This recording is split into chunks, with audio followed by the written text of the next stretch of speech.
Tonight on DC News Now, bagel shop debate. Why some neighbors in Georgetown want to see this deli shut its doors. The Port of Baltimore officially reopened. We take you to Charm City, where leaders are marking a major milestone.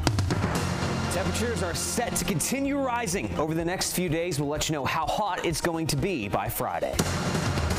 And improving your self-worth. So many times society says those are the things that make us worthy, and that's a mistake. How to look within to find positive change in today's Wellness Wednesday. Plus, we're stretching your dollar with concert ticket savings. The 7 ways that you can save before you book.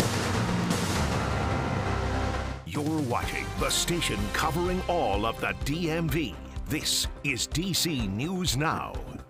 And thanks for joining us on this Wednesday. For DC News Now at 4, I'm Mark Hall. And I'm Tosin Fakile in for Annalisa Gale. We begin with breaking news out of the district where police say a deadly hit and run happened. We just learned a married couple was hit while walking on Alabama Avenue and Naylor Road in Southeast. A man died. The woman is expected to recover. Police are searching for the car. Seen on your screen, a woman taken to the hospital with non-life-threatening injuries, and you're asked to call the number below if you have seen the vehicle. And again, this is breaking news. We'll bring you more updates as we learn more. Well, a popular Northwest D.C. bagel shop is fighting to stay open amid a battle between the business and some of its neighbors in Georgetown. DC News Now's Randy Bass following the story for us. She's outside Call Your Mother Deli. Randy, what can you tell us?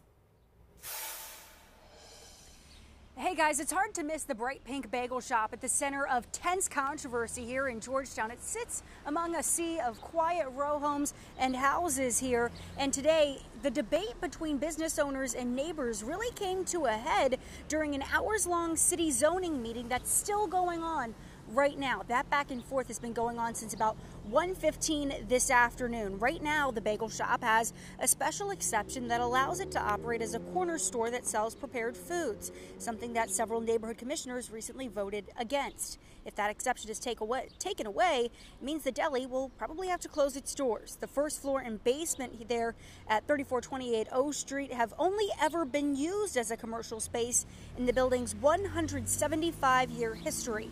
The chief complaints from neighbors and commissioners when it comes to this deli: long lines and crowds along 35th Street, with people grabbing food to go and perching on nearby stoops to snack on their bagels. Business says it's hired more people to help with trash outside, crowd control, and shooing people away from neighboring homes during busy hours. The applicant has made attempts and promised plans to address these crowds and the detrimental impact they have. But these attempts have not and will not succeed without a fundamental shift in shop operations. A lot of the more upper class people are so against the idea of just living in an environment that has any sort of commerce or any sort of young life whatsoever. And so I think getting rid of Call Your Mother, we get rid of a huge part of Georgetown culture. Now, at this point, the future of Call Your Mother Deli is unclear. That meeting's still going on and expected to go on for several hours into the late afternoon and evening today. We had a chance to talk with representatives from the bagel shop before that meeting got underway. They said they were feeling positive heading into this afternoon. Live in Georgetown, I'm Randy Bass, DC News Now. All right, Randy, thank you. Let's head outside, look at the National Cathedral. Another nice day in the neighborhood, Tosin. Yeah, but Mark, I noticed it felt a little warmer than the last 2 days. All right, let's head on over to meteorologist Damon Matson. And Damon, still a very nice day, but today is kind of the sense of change that is possibly headed our way. Yeah, it's the start of this warm-up, if you will. It's about to turn hot in short order here, folks. So, yes, we are warming up, and it's back into the 80s out there this afternoon, as we have reached 83 degrees in the district. Lower 80s plentiful across northern Virginia, north central, southern Maryland even. But despite the fact that we have noticed the temperatures rising, you can still get out and not feel uncomfortable today. Humidity levels are remaining low. Those dew points, the humidity levels will not start to jump up until we get into the day tomorrow. But here is that difference compared to just 24 hours ago at this this time yesterday, most of us are running 5 to 10 degrees warmer than we were on Tuesday. And that is, again, just the start of this warming trend that will really start to take hold tomorrow and Friday. All the more reason to enjoy this, folks. There we have it. We're going to have plenty of sunshine into the evening. Some clouds will mix back into the picture as we get into the night tonight, but overall it will stay warm but very comfortable to wrap up the day here on your Wednesday. So how much more are we expecting those temperatures and those humidity levels to rise over the next couple of days? And is there a threat for strong to severe storms with all this heat and humidity on Friday? We'll have a full look at your forecast coming up here in just a bit. All right, Damon, thank you. In the district, Mayor Bowser and D.C. leaders are sitting on a panel to discuss ways to revitalize downtown D.C. and bring more people to the district. D.C. News Now's Jean-Marie Sasay takes a closer look. Now, you'll find a lot of empty spaces like this in Gallery Place, Chinatown, and now leaders are looking to revitalize D.C., especially with the recommitment of the sports team. The Revitalized D.C. plan includes the $500 million pledge to invest in Capital One Arena and surrounding neighborhoods.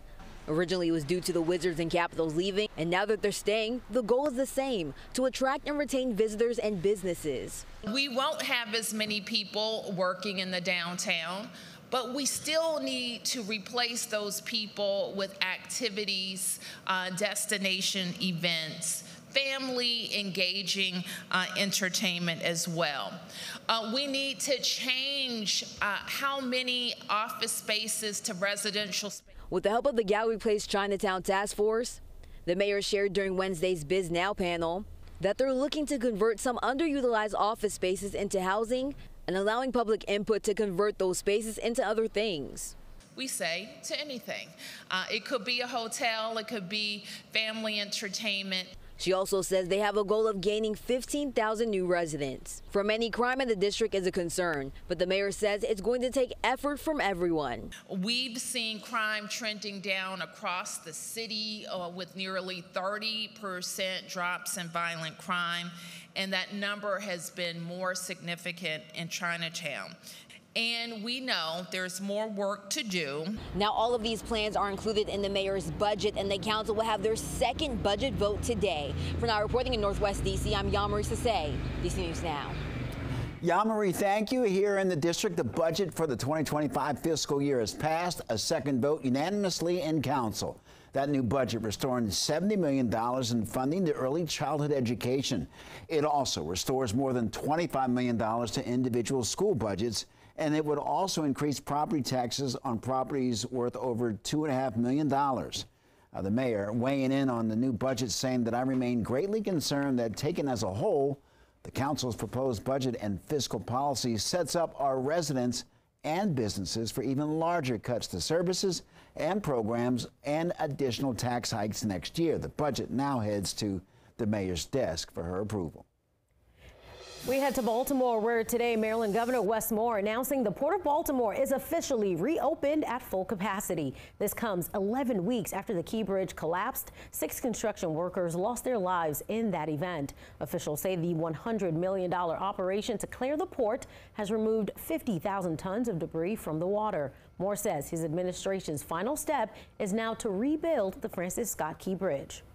But one day, and soon, we will be able to look out at the Patapsco. Now that we can see that the dolly's gone, now that we can see that the wreckage is cleared, we know the progress is possible. But I will not be satisfied until I can look over on the Patapsco and see the Key Bridge standing tall again. Governor Moore reiterating he will continue to work with President Biden and both sides of the aisle to make sure that rebuild becomes a reality.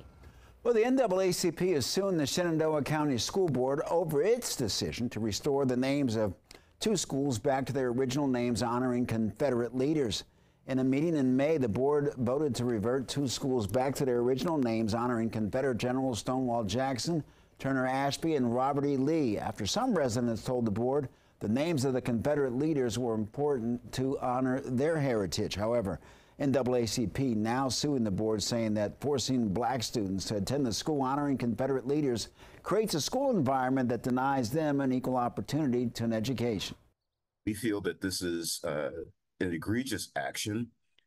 It violates the rights of the students there, who should not have to go to school essentially in a shrine to secessionists, insurrectionists, and basically traitors. The school board chair, Dennis Barlow, told our sister station in Richmond that the school board will defend its policy in court. The Southern Baptist Convention rejected a proposed amendment that would have banned its churches from having female pastors. Pastor Mike Law Jr., the senior pastor at Arlington Baptist Church, sponsored this proposal, even though the amendment failed in Alexandria Church has been removed as a member of the convention. DC News Now's Dave Laval joins us from First Baptist Church of Alexandria to explain why. Dave, good afternoon. Good afternoon to you, Tosin and Mark. The church currently has a female children's pastor, which is why the National Convention voted to remove it. The church provided a timeline of all the events leading up to this point on its website. First Baptist Church of Alexandria was first reported to the convention's Credentials Committee in 2022, as the church had 2 female pastors at the time.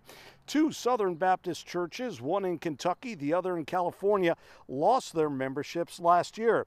First Baptist said it remains resolute in, quote, recognizing God's calling to ministry for both men and women.